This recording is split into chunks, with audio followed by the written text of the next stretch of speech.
our topic for today is structure of proteins. Now, this structure of protein, it can be studied at 4 different levels, or you can say at 4 different stages. The first is the primary structure, then comes the secondary structure, then the tertiary structure, and the last one is the quaternary structure. So these are the 4 levels that we will be studying under the structure of proteins. Okay, now if we look at our own body, then we know that first our body is formed of cells. When a number of cells come together, it is going to form tissues. When number of tissues come together, it is going to form an organ, and when all organ comes together, it is going to form the organ system, or you can say our body, right? So the first one that we are going to study is your primary structure, and primary structure is like that of cells. So that is going to be the backbone, you can say. Okay, so the basic or the base from where your protein is going to be formed. Okay, now what is this primary structure? Now we know that proteins, they are, or you can say their backbone is the peptide linkage, right? So peptide linkage is the backbone of proteins. Now each protein has its own characteristic sequence of R, which gives it its properties, right? Now when we saw in amino group, we know the formula of amino group is NH2 CHR COOH. So that R group that is there, depending on the group that is attached to that R, it is going to get its name. And also we have studied about the trivial names. I told you trivial names are those names which are given based on the properties or the sources from where they are obtained. Okay, so now what does this mean? Each property has its own characteristics sequence of R, which gives it its properties. So look here, right? This is how your amino acid looks like. So NHCH, and then you have your R group, C double bond ONH. So this is basically the peptide bond here. So another amino acid is joining again with the elimination of water, that is a peptide bond here. So we are talking about this R. Okay, so the R groups are going to be different for each protein. See, I have written it down here. R will be different for different protein molecules. Okay, so this is what you have to write in primary structure. What you are going to write first you will mention about the peptide bond. So what you are going to write, peptide bond is the backbone of proteins. Okay, and each R group in the sequence will be different for different protein molecules. If you want, you can also elaborate which is going to be your N terminal and which is going to be your C terminal, right? I have told you where there is COOH group, it is going to be your C terminal, and where there is NH2 group, it is going to be your N terminal. Okay, N terminal position is on the left hand side, whereas C terminal, it is on the right hand side. I have mentioned it here as well. I'll be forwarding you this notes. Okay, so understood primary structure. Again, I'll just elaborate it to you all. First point you will be writing is about the peptide linkage. So you will write that peptide linkage is the backbone of the protein molecule. The second point is what you have to mention, that the R groups that are present in the sequence, they will be different for different proteins. Okay, they are not going to be same. And then you can mention about the N terminal and the C terminal, on which side are they present. Okay, clear? Primary structure is very simple. Now we move on to the secondary structure. Now secondary structure, it is a three-dimensional arrangement of localized region of a protein chain. Now what is the meaning of localized region? Localized region is restricted to a particular place. Okay, matlab we are going to study only that one particular place in the protein. Now this secondary structure is further classified into two types. First is the alpha helix, and then you have the beta pleated sheet.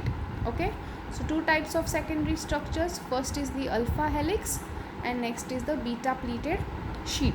Now first we'll move on to the alpha helix. So what is alpha helix structure look like? Now it forms when polypeptide chain twists right hand side or clockwise spiral. So you must have seen a spring. So it is moving in a right hand side twisted manner, or you can say clockwise. This is clockwise. Anti-clockwise would be this. Okay, the opposite side would be anti-clockwise. So this polypeptide chain Now why it is called as polypeptide chain? Because you can see many amino molecules have come together. There is elimination of more than 10 water molecules, and hence a polypeptide chain is formed. Okay, so this polypeptide chain that I have considered here, you will see that it is right handed twisted, or you can say it moves in a clockwise manner. Now we are moving on to the second point. In one amino acid, the C double bond O is hydrogen bonded to NH group of fourth amino acid. Now if you look at the structure of this alpha helix structure, so you can see NH, CHR, C double bond O. Okay, this is one amino acid. Now here there will be a peptide linkage formed with the elimination of water molecule, barabar. So now again NH, CH, C double bond O. So this is the second amino acid. So similarly, first acid, second amino acid, third amino acid, fourth amino acid, fifth amino acid, and this is the chain is going to increase, right? Now what they are saying is, here if you look at the C double bond O, so if you are considering this first amino acid, तो इसका जो C double bond है, it is going to be bonded to the NH group of the fourth amino acid. So 1, 2, 3 and 4. So actually this bond which I have drawn is wrong. It will form from here. It is not coming properly. You can refer this diagram in your textbook. Okay, this diagram I'll just send a picture of it on your group, so you just understand it here. So the first amino acid, the C double bond O of the first amino acid is bonded to the NH of your fourth amino acid. Okay, so please keep this in mind. Now this hydrogen bonds that are formed, they are parallel to each other. Parallel means what? They will be in this form. Okay, so parallel means they will be opposite, in an opposite manner to each other. Okay, now and the R groups are extended towards the helix core. Helix core means C, core means towards the end. So R is out of your actual right handed twisted helix. So R core means what? Out or towards the end. See, here also it is out, here also it is out, here also R is out. Now the example that they have given here is myosin in muscle and the keratin that is present in our hair.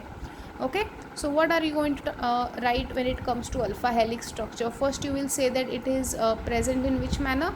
Right handed manner, or the right handed twisted manner, or you can say clockwise spiral. Now next, what do you say? The first amino acid there. Okay, the first amino acid that you are going to use, in that the CO group is bonded to the NH group of your fourth amino acids. Okay, and how are they linked? By hydrogen bonding. And how are the hydrogen bonds? They are parallel to each other.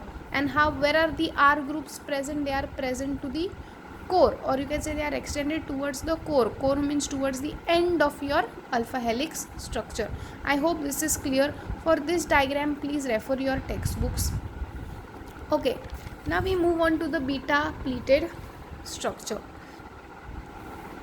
Now when two or more polypeptide chains, you can call the polypeptide chains as strands as well, they line up side by side. So these strands are held together by hydrogen bonding. Now can you see, this is one polypeptide chain and this is the other polypeptide chain. Now this is the diagram that is given in your book. Now there is one mistake that they have done, is they have not mentioned the H group. So see here NH, so this means there is a C here. So if R is there, means there should be an H here as well. Okay, so double bond O NH, then R, so here also there should be an H.